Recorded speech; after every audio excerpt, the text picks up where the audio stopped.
The way we have studied ray diagrams for spherical mirrors, in the same way we need to study the ray diagrams for spherical lenses. The size of the image, nature of the image can be determined by the ray diagrams. So for that we need to consider at least two rays from the same point of the object. Three set of rules in order to draw the ray diagram. The first one is a ray of light incident at the optical center O of the lens. So this is the convex lens and this is the concave lens, and this is the optical center O. This is the optical center O. We have two principal focus or principal foci, F1 and F2. Same thing with F1 and F2. A ray which passes through the optical center of the lens will pass through it undeviated. So there will not be any change in the direction of the refracted rays in both cases. Next is the ray of light which is incident parallel to the principal axis. In case of both convex and concave mirrors, a ray of light which is incident parallel to the principal axis passes through the principal focus on the other side of the lens in case of convex lens, and it appears to diverge from the principal focus on the same side of the lens.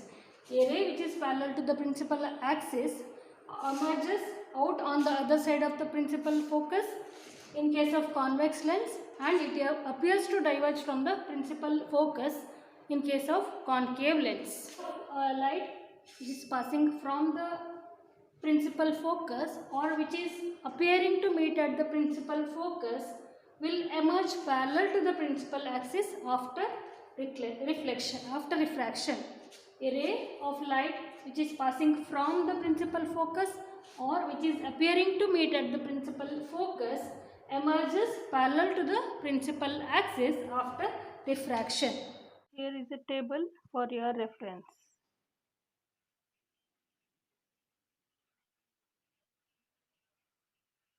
Object is at infinity, the image will be formed at the focus, and the nature of the image is real and inverted, and size of the image is diminished to a point size or point sized image, and the applications are it can be used as a burning glass and it can be also used as camera lens. When using for burning glass, the sunlight will be focused and it will be used as a burning glass. When the object is placed beyond center of curvature, when I keep the object beyond the center of curvature, so beyond 2f1, so the first ray which I am taking is the incident ray which is parallel to the principal axis, so that will pass through the second focus on the other side. Second ray which I am taking is the ray which passes through the optical center, so that will pass undeviated, and this is the place where the two rays meet. So that means the image will be formed between f2 and 2f2 on the other side of the lens.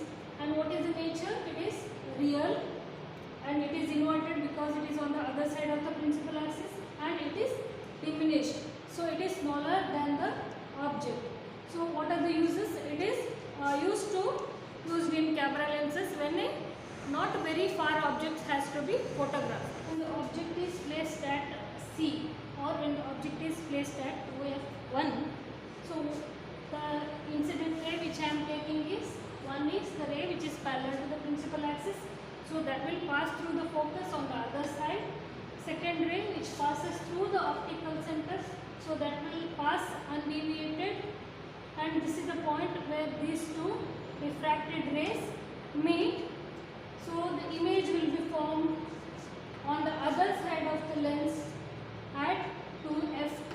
So the image will be formed at center on the other side of the lens. It will be real, inverted, and size will be as same as that of the object.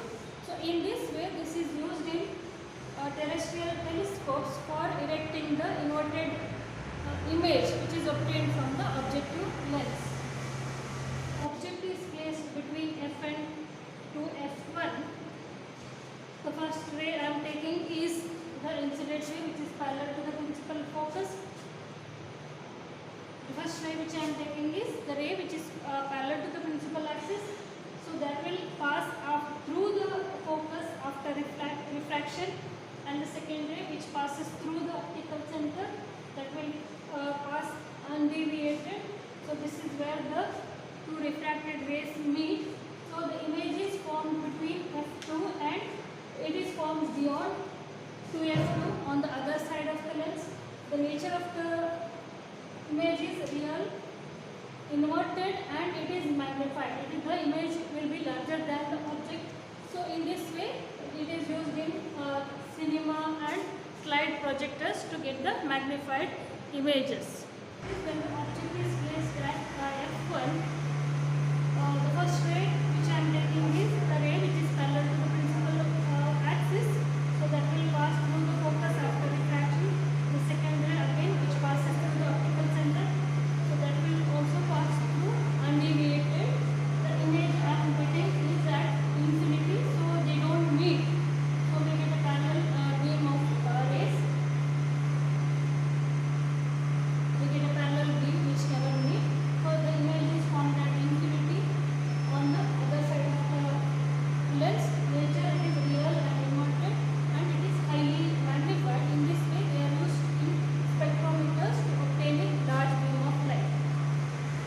Next is when the object is kept between the lens and the focus. When the object is kept too close to the lens, the image is formed on the same side of the lens behind the object, and nature it is virtual, upright, and it is highly magnified. In this way it is used in the reading glasses to get the magnified image. This is the